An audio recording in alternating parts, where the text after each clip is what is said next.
2 years before Roberta appeared outside Luca's daycare, with her hand stretched toward him like she hadn't spent an entire pregnancy, insisting he didn't exist.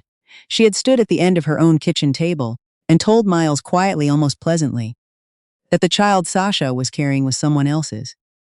Sasha had been in the hallway when she heard it. She had just come downstairs to refill her glass of water. She stood there in the dark with her hand on the banister and her stomach tight with something that wasn't the baby. She had married into the wrong house. She had known it the moment Miles brought her home to Brampton for the first time, when Roberta looked her up and down in the front entryway and said, very politely, "Oh, you're smaller than I imagined. But love makes you think you can outlast things like that." Sasha grew up in a small rental unit in Hamilton with her mother Audrey, just the two of them, always.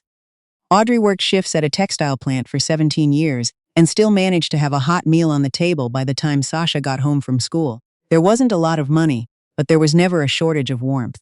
Audrey was the kind of woman who laughed easily and cried without apology, and kept a small pot of soup simmering on the back burner every winter Sunday because, she said, a house should smell like something. Sasha had inherited her mother's stubbornness and her mother's habit of loving people too completely. She worked as a pharmacy technician at a clinic in Hamilton and was quietly saving to go back to school. She was 28 when she met Miles. He came into the clinic with a headache that turned out to be dehydration, and he was embarrassed about it in the way that big, self-sufficient men often are. She handed him a bottle of electrolyte tablets and told him to drink more water. He came back the next week with a plant, a small potted fern. He said he looked it up, and ferns were supposed to be hard to kill, so he figured she might like a challenge. She kept the fern, she still has it. Miles was good to her in those early months. He was an electrician who worked long days and came home tired but still remembered to ask about hers. He listened when she talked about Audrey. He drove to Hamilton one Saturday just to help her mother carry a new mattress up 2 flights of stairs. After that, Audrey liked him immediately and without reservation, which was saying something, because Audrey was not a woman who rushed her opinions. When Miles asked Sasha to marry him 18 months after they met, she said yes in a parking lot outside a Tim Hortons in the rain, and neither of them cared. She just didn't know then how much the yes would cost her. Miles's mother, Roberta, had raised him alone since his father died when Miles was 11. She was a capable woman with a good head for money and a long memory for slights, real or imagined. She owned a duplex in Brampton and managed it herself, and she dressed neatly and spoke carefully, and always presented herself as someone who knew the value of things. She did not consider Sasha valuable.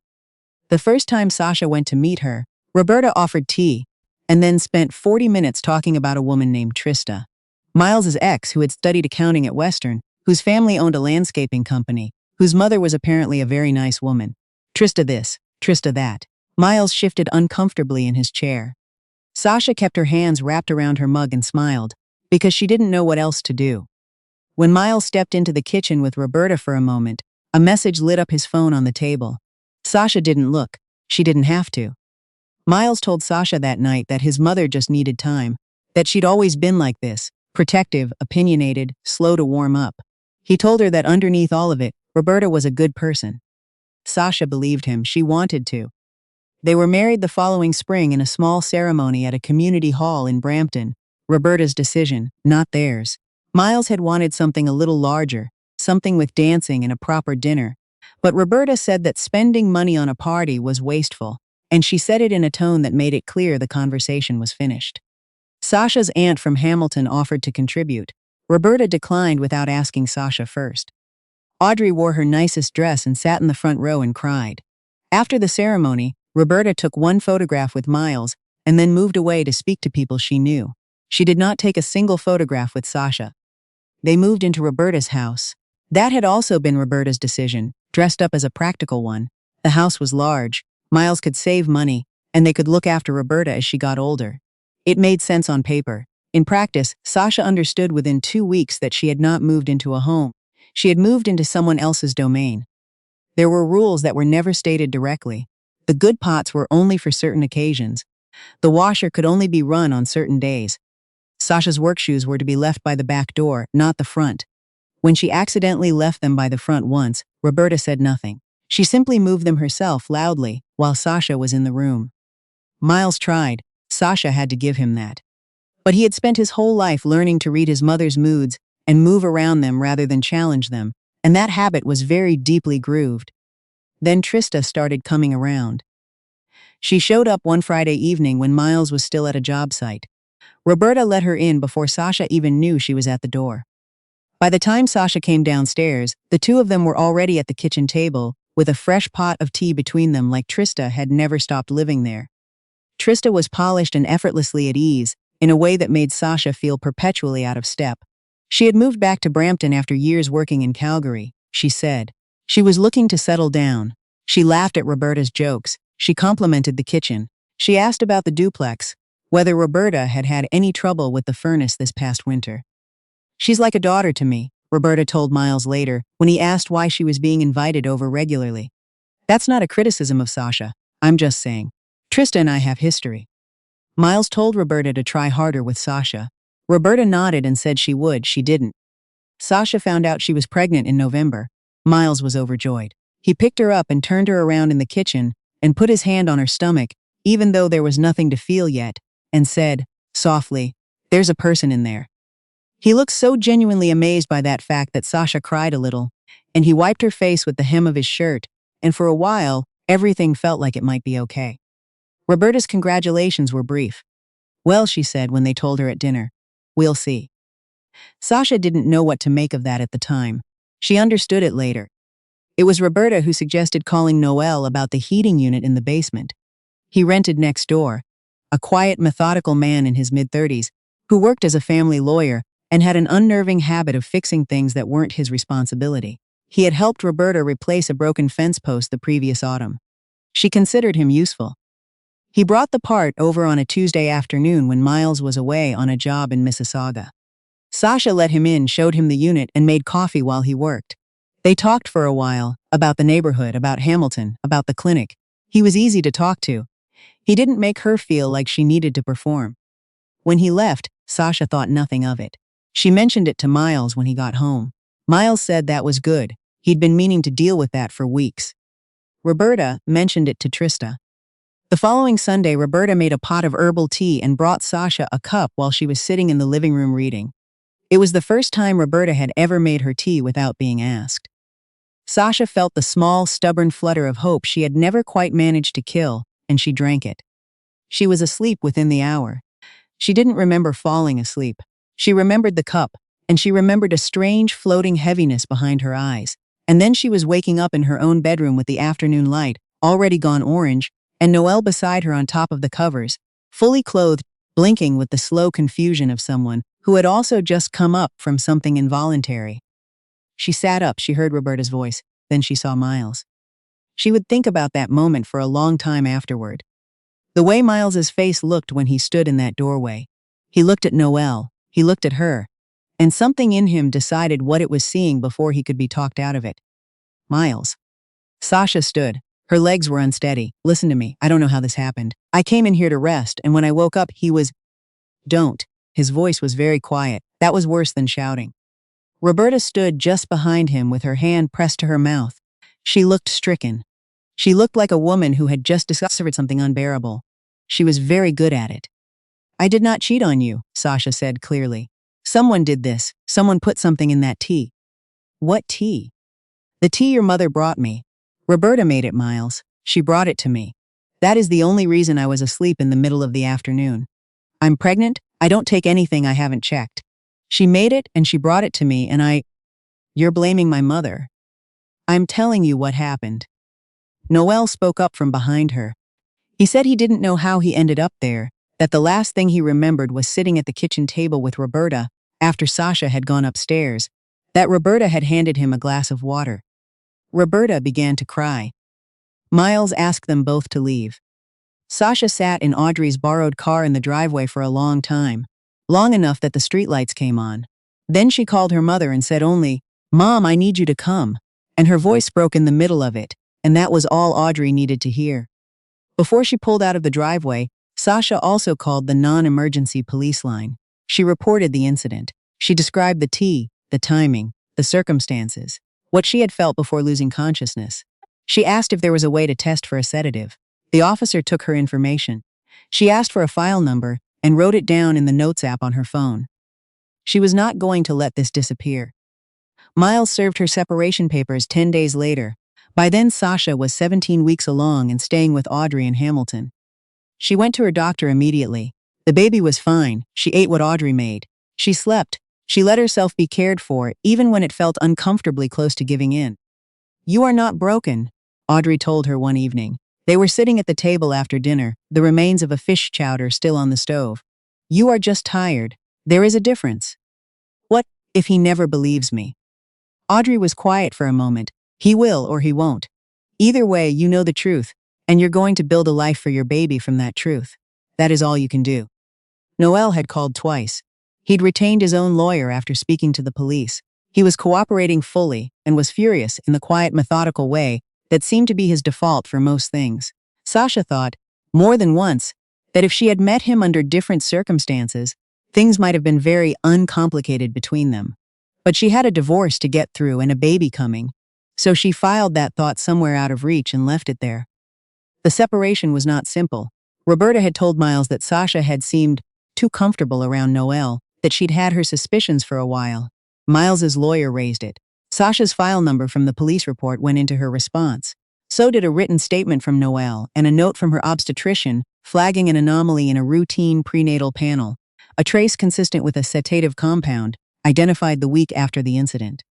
Roberta said the anomaly was because Sasha had been taking something she shouldn't. Miles believed his mother. He filed for divorce.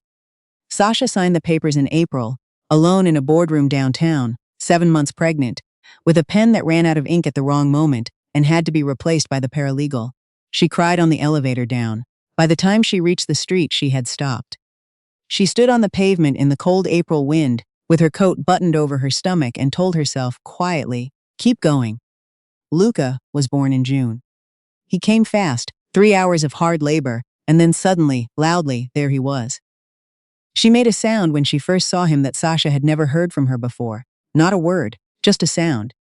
Noel came to the hospital with a bag of clementines and a set of board books and stood in the doorway like he wasn't sure if he was allowed to be there.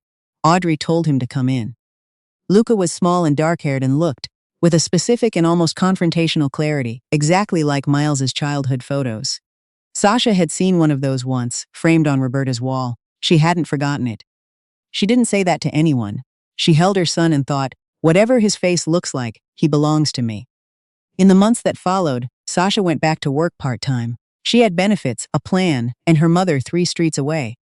Noel stopped by regularly. Groceries he claimed were on sale, a dripping tap fixed without being asked. An hour on a Saturday with Luca in the carrier so Sasha could breathe. He was careful not to push. She was grateful for that. Luca was 8 months old the first time he really laughed. Not the reflexive gurgles, but an actual laugh. And it was at something Noel did with a wooden spoon and a pot lid in Audrey's kitchen. Audrey laughed too. Sasha stood in the doorway watching all 3 of them and felt something shift quietly inside her, like a window coming unstuck after a long winter. She did not rush it, neither did Noel. Miles, she heard through occasional second-hand accounts, had moved back into Roberta's house. Trista was there often, not officially together, but not officially not together either. Roberta had become close with Trista's mother. 2 families folding toward each other around a shared hope. Miles had never contacted Sasha about Luca, not once. Not a card, not a call. He had not asked about the baby since the day he signed the papers. Sasha told herself this was fine. Some part of her still grieved it. Not Miles exactly, but the version of him she had thought she was marrying. The one who carried mattresses upstairs and cried when he saw the first ultrasound. She was no longer certain if that man had existed, or if she had built him from the parts she needed to see. Luca turned 2 in June. Audrey made a cake with blue icing and put a plastic tractor on top, because Luca had recently become fixated on construction vehicles. Noel built him a small wooden ramp so he could roll them down it. It was the happiest afternoon Sasha could remember in a long time. That was the summer Roberta appeared. It was a Thursday, still warm enough, that the children were outside in the daycare's fenced yard when Sasha arrived to pick Luca up. She could see the small back of him before he spotted her, the familiar way he held his shoulders, the total concentration he put into everything he touched. She was signing the pickup sheet when the worker said carefully, "There was a woman here earlier. She said she was his grandmother. She said she was picking him up for you today." Sasha's hands stopped moving. I didn't release him, the worker said quickly. I've never seen her before, and we have your instructions on file. I just wanted you to know. Sasha walked outside. Roberta was standing near the gate. She had aged in 2 years, or maybe Sasha had simply never looked at her closely enough before to see how old she was. She was holding her purse with both hands, tight against her body. Sasha. Roberta said her name carefully like she was opening something fragile. Sasha unlatched the gate, went in, and lifted Luca. He pressed his head immediately against her neck and offered a cheerful greeting to the surrounding air. She kept her hand flat and warm on his back. You had no right to come here, Sasha said. He looks exactly like Miles did. Roberta's voice caught. At this age, exactly, I knew as soon as I saw him. And? He's my grandson. Sasha looked at her steadily. You stood in that house while your son threw me out. While I was 7 months pregnant, you told him the baby wasn't his. Those were your exact words, and I remember them clearly because they were the last thing I heard before the door shut behind me. I made mistakes. You made choices, Sasha said. More than once. You chose to put something in my tea. You chose to stand behind your son in that doorway and make sure he saw exactly what you needed him to see. You chose to bring divorce papers to my mother's house while I could barely walk. Those were not mistakes. You knew what you were doing every single time. Roberta's chin pulled inward. Her eyes were wet. Please, let me be part of his life. I'm his grandmother. You told me he didn't exist, Sasha said. You don't get to claim that title now. She shifted Luca on her hip and turned around. If you come here again, she said without looking back, I'll be speaking to my lawyer. She walked to her car. Her hands were steady the whole way. What came after, Sasha learned in pieces. Noel told her first. He had heard it through someone in Brampton who knew of the situation. Trista, it turned out, had been doing to Roberta almost exactly what Roberta had done to Sasha, building a relationship that appeared warm and reciprocal while quietly helping herself to things she wasn't entitled to. Over 14 months, Trista had borrowed money from Roberta multiple times, always with a reasonable explanation and a firm intention to repay.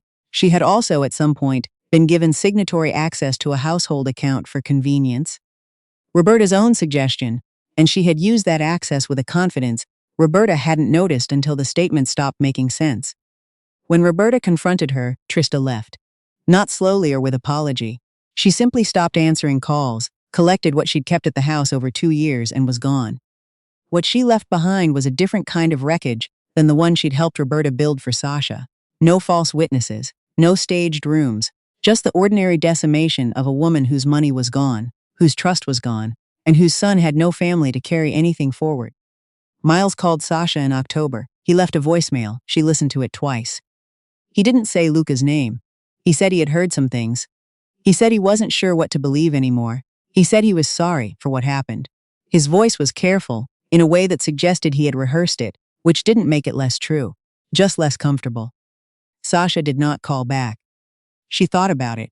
She thought about what it would mean to let Miles into Luca's life, what it would cost, what it might give her son, whether she was making the decision out of genuine protection or out of the anger she was still honestly carrying. She talked to Noel about it. She talked to Audrey. Audrey said, "That's a decision that only gets made once. Make sure you know why you're making it." Sasha wrote Miles a letter instead. She told him she would consider discussing the situation with a mediator on neutral ground, without Roberta involved in any capacity. She told him that whatever was decided would be made around what was best for Luca, and that she would not allow her son to become a bridge between herself and a family that had treated her the way his had. She told him she was not angry anymore. She wasn't certain that was entirely true, but she was no longer carrying it the way she had been.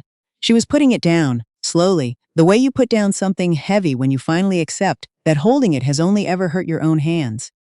She sealed the envelope and put it in the post.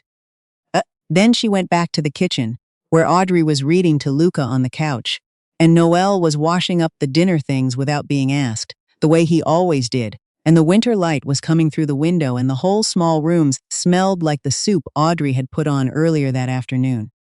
Sasha stood in the doorway for a moment. She thought about how long she had believed that love meant enduring. Enduring Roberta's quiet cruelties, enduring Miles's silences, enduring the slow, patient way that House had taught her she was less than she was. She had held on and called it strength. But this Luca's voice asking Audrey to read the page again. Noel turning from the sink to look at her with a question in his face. That was only ever, are you okay? This was what she had been trying to build all along. She just hadn't known what it was supposed to look like. Hey, Noel said. You all right? Yeah, Sasha said. And she meant it.